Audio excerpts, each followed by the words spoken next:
This is a special documentary on General Abdulsalami Alhaji Abubakar at 80 years, the last Nigerian military head of state.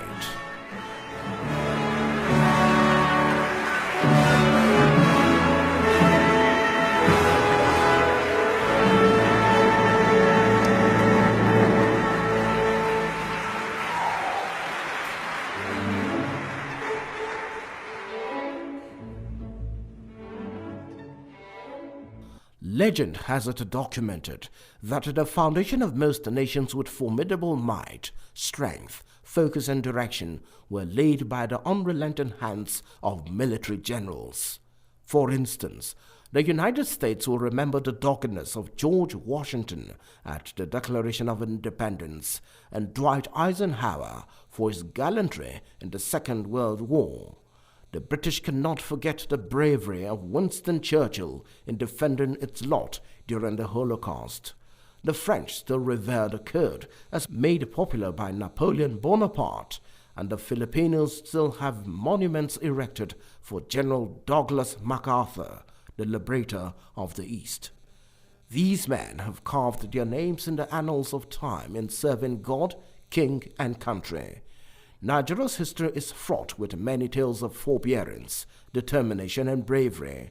From its post-independence era, when the British had encounters with traditional institutions, to the Nigerian Civil War and the return to democratic rule, several military figures have made sacrifices to pave the way for a united, formidable Nigeria. One of such figures that has carved his name on the foundational stone of Nigeria's democracy and proven to be an astute leader, a man of peace, and an officer and absolute gentleman is former military head of state, retired General Abdulsalami Alhaji Abubakar. Revered as a man who stood the gap and took the national political leap into the path of democracy, retired General Abdulsalami, christened as Nigeria's last military head of state, made Nigeria cherished and admired by the global community when he handed over to a democratically elected president, an action many Nigerians had doubted would be carried out due to past disappointments in the nation's quest for democratic rule. Born in Minna, Niger State, north-central Nigeria, into a humble and devout Muslim family of Alhaji Abubakar Jibrin and Hajia Fachi Kande Muhammad, on the 13th of June 1942, General Abdulsalami Abubakar, for most of his life, lived in relative obscurity, but fate ultimately placed him on the path to service and greatness. He spent his childhood years in the community, attending Wari Native Authority, now renamed IBB Primary School, Minna, between 1950 and 1956. He was my childhood friend. We grew up together. This is something we inherited from our parents. Our parents were friends, and we grew up to know that his father, my father, were very good friends. So that started the cultivation of friendship extended to us. Well, the first part of my life growing up among colleagues, friends whom we grew together, people like His Excellency Ibrahim Badamazi Babangida, people like late Babangida Sarkin Kaswa, Alhaji Yusuf Dati, and all the rest.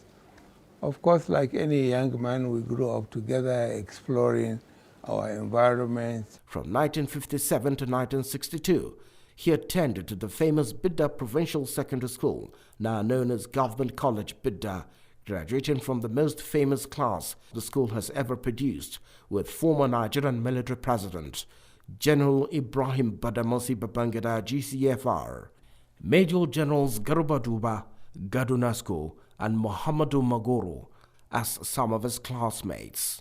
Niger Provincial Secondary School, it accommodated students from various parts of this country. That was my first contact with General Abdulsalami Abubakar. Niger Provincial Secondary School had everything at that material time. We had almost 90% of expatriate teachers. We went to school together. We went to elementary school. We were classmates in elementary school, classmates in senior primary school, classmates in the secondary school too. And then friends generally, because we got to like ourselves, to understand ourselves, and we remain very close friends up till now. One of the first the things that somebody learned, that an individual is not an island into oneself. You must learn to live with society. You must learn to respect other people's view. You must learn also to respect other people's religious belief. And you will also learn that people are not equal. Young Abdulsalami enrolled at the Kaduna Technical Institute, now known as Kaduna Polytechnic, to read civil engineering, but later opted out for a career in the Nigerian military, which metamorphosed into Kaduna Polytechnic. I started studying civil engineering. I was there for about 6 to 9 months when suddenly I then joined the Nigerian military. Abdulsalami, who was imbued with patriotism right from his childhood, enlisted at the Nigerian Defense Academy and interestingly started out on the Air Force as a cadet. In 1963, the young cadet joined the newly established Sovereign Nations Military Forces as a candidate in the officer training program of the Nigerian Air Force at a flight school in Germany. Subsequently, the military authorities, based on prevailing exigencies, deployed him to the Defense Academy as an officer cadet in a combatant short service course too. During the Civil War, some of us were converted and transferred back to the Army. So that's why I remained in the Army. I grew through the ranks. Commissioned as second lieutenant in 1967, General Abdulsalami served in Lebanon as part of a United Nations peacekeeping force and commanded Nigeria's contingent of the United Nations peacekeeping troops in Lebanon in 1981. And our troops have done wonderfully well. We left a very good name in Lebanon throughout the operations. And of course, part of the good name must have been contributed by the actions and acts of General Abdulsalami himself when he was there. Not only for Nigeria, he worked for the peaceful settlement of governments in West Africa, in Africa, and even the United Nations tapped from his wisdom. I'm quite conscious of the fact that no number of words from me will be enough to describe the greatness and the essence of the man.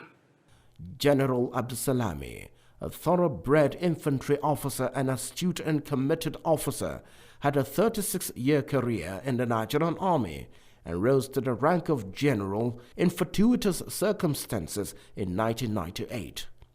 Considered extremely apolitical in an era of military governance in Nigeria, he held purely military positions and serving variously as chief instructor at the Nigerian Defense Academy, principal staff officer, chief of policy and plans, and what seemed the pinnacle of his career, chief of defense staff. But fate saved the best for last and totally changed the course of his life. On the 8th of June, the then Nigerian head of state, General Sani Abacha, died in office, and the Abdulsalami Abubakar phenomenon emerged. The erstwhile taciturn and apolitical chief of defense staff was thrust into the murky waters of politics following his emergence as Nigeria's head of state and commander-in-chief of the armed forces of the Federal Republic of Nigeria. It was a turbulent time in the history of the Nigerian nation. When he came in, he wanted to hand over in about 4 months. We sat him down, told him Nigeria has been undergoing so many turbulent times. He needs to spend between 3 and 4 years to get a stable civilian administration for this country. General Abubakar stood his ground. He said no. If he wanted to rule, he could have joined the military coups years before. It was the providence of God that he is here now. At the time, knowing his actions were closely being watched by the nation's civil and international community and will determine the boom or doom of his administration and summarily the entire nation, General Abdulsalami's decisions were strategic and critical. Having been sworn in like many other Nigerian military leaders, General Abdulsalami Abubakar promised to return the nation to civilian rule and established the Independent National Electoral Commission (INEC), amongst other relevant agencies that have continued to shape the developmental direction of the nation. So all the parameters were ripe for a civilian administration and takeover. Not only that, he wanted his military administration to be the last. Because is unheard of ahead of a military administration virtually running to hand over, not running to extend his tenure.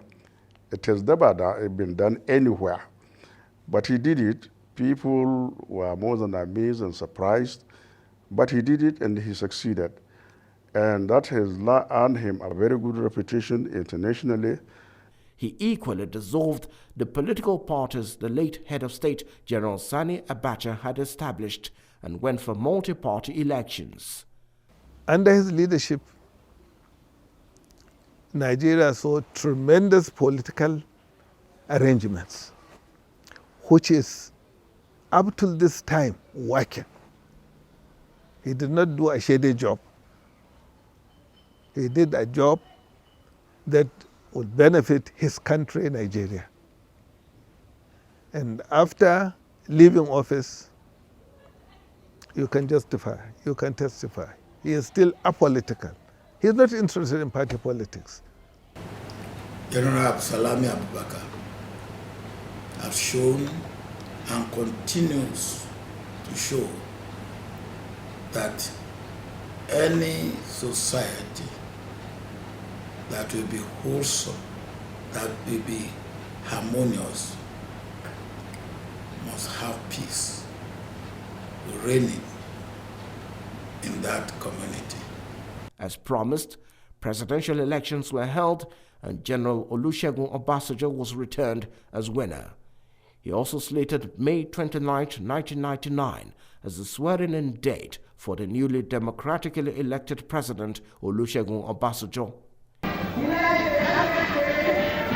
I, Olusegun Obasanjo, do solemnly swear of Nigeria, Commander-in-Chief of the Armed Forces.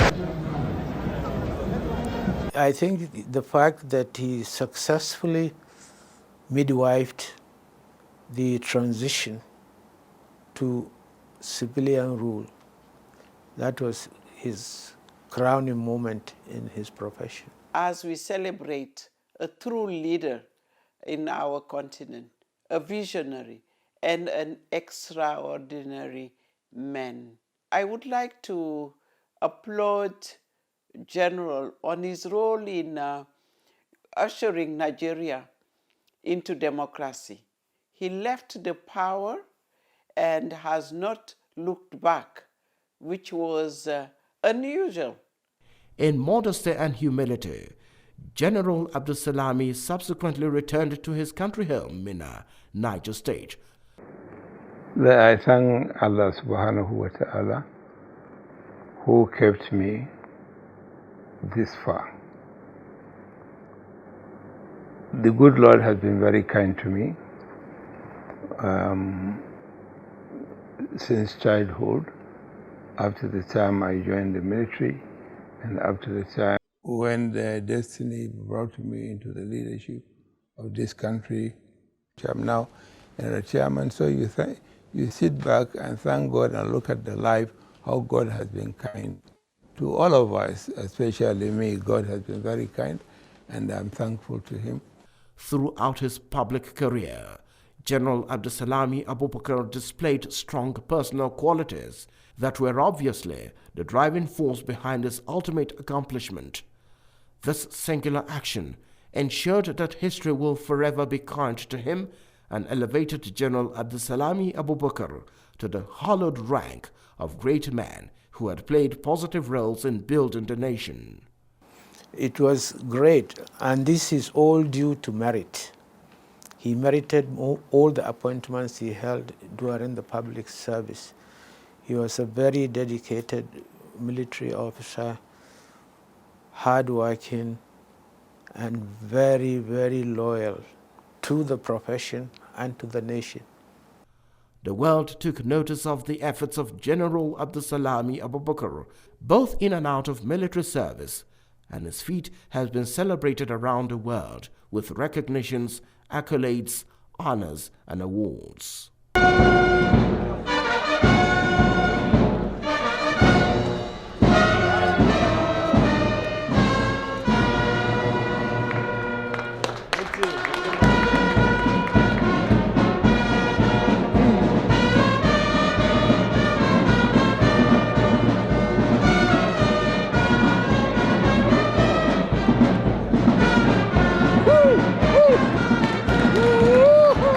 The contribution of President Abdulsalami Abubakar in the advancement of peace building on the continent in general and his mediation activities on behalf of the African Union in particular. General Abdulsalami Abubakar, your contribution to Nigeria has been tremendous in the army as well as in the political sphere. My view that in him we have a true Pan-Africanist, very concerned that our continent should unite and achieve its renaissance. Here we have an outstanding and humble African leader.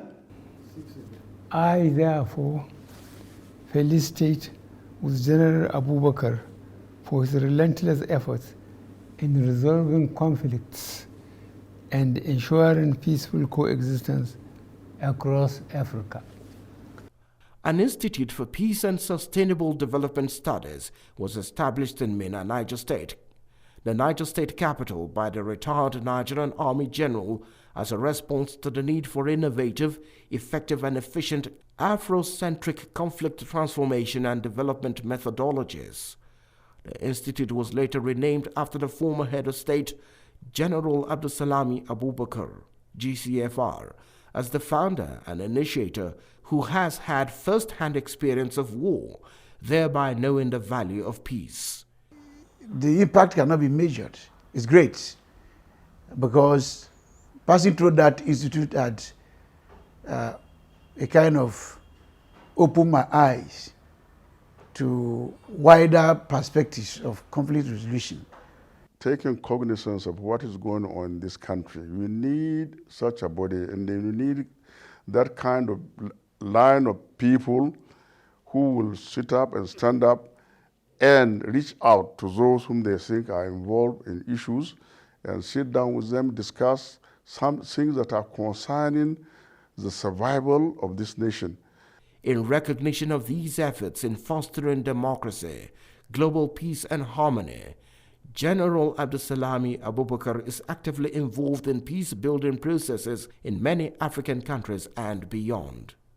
In his years out of office, General Abdulsalami Abubakar has not only been drawn into the enviable circle of world statesmen, he is constantly consulted and referred to as an instrument of democratization.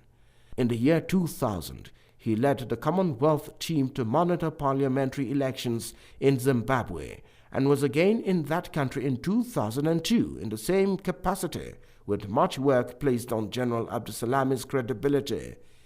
He also served as a diplomatic envoy for Nigeria and taken up numerous charities concerned with the affairs of children and the less privileged. Behind every great man is a good woman. This has come to be exemplified in the life of General Abdulsalami Abubakar. At the home front, it has also provided more time for his devoted better half, retired Chief Judge of Niger State, Justice Fati Lami Abubakar. his children and religion, Islam. He's a sympathetic person. He accords me respect, which I think is very, very important. I see his, as a father, he loves his children. He cares about his children. He is a family man to the core, and that extends to his outside the nuclear family, to the extended family. Fati Abdulsalam, fantastic lady, quiet, unassuming, intelligent. And I'm sure the success that General Abdulsalam is enjoying today is due to the contribution, the underground contribution, subterraneous contribution that came from Fati, the wife, the mother of his children.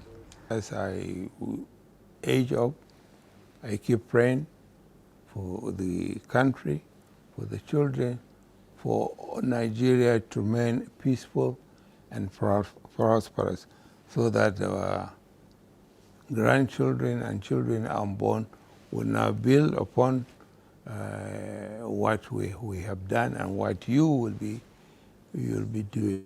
He is a wonderful dad. I do not wish for anybody else to be my dad but him, because of all the values he has given to me, the discipline, the respect he's instilled in me towards everyone, not just family members, anybody I meet on the street. He's given that values to me to respect each and every human being just the way I would respect anybody in the house. While giving his all to God, King and country, the former head of state, retired general and statesman, General Abdulsalami Alhaji Abubakar, has also chosen to invest in his community. On his farm, milk is produced and made available at easily affordable rates to members of the public. Today, General Abdulsalami Abubakar has breasted the tape of the octogenarian age of 80, with many Nigerians cutting across all strata, ages, religion and creed, seeking his counsel in various spheres such as politics, security, military service and governance. He has demonstrated the kind of leadership we need in Africa, for people, for peace, for prosperity. It's been a very long journey, and it's therefore a great pleasure for me that we are alive and he is healthy to be 80. And my thanks it's always be to God for his guidance and the gift of health and joy that he has given him in arriving at this age. He is still needed in the country, and he is always prepared to offer his own services for the country. And I wish him well. I wish him another 80 years. He's a person that encourages dedication to whatever you put, focus, and if you are not truthful to the cause, then you'll never achieve it. So it's something that he has actually put in us. No leader, statesman, politician or serviceman that has listened to his counsel and not spoken of him in glowing terms. Indeed, his home state capital, Minna, Niger State, north-central Nigeria, has kept faith with him, and without doubt, the world has become his stage. He still cannot rest. Of course, it's not as it used to be before, but he's not the kind of person who can just sit down and not be involved in one thing or another. And therefore, I pray God Almighty will give him strength to continue in what makes him very happy. Nigeria is a blessed country in all aspects. Is it human resources, natural resources, and so on and so forth. And there is enough for everybody in Nigeria. And I'm hoping that as we proceed along, people will stop thinking about their region or their state and will be thinking about Nigeria, not their tribes or where they come from. This is my prayer for the country.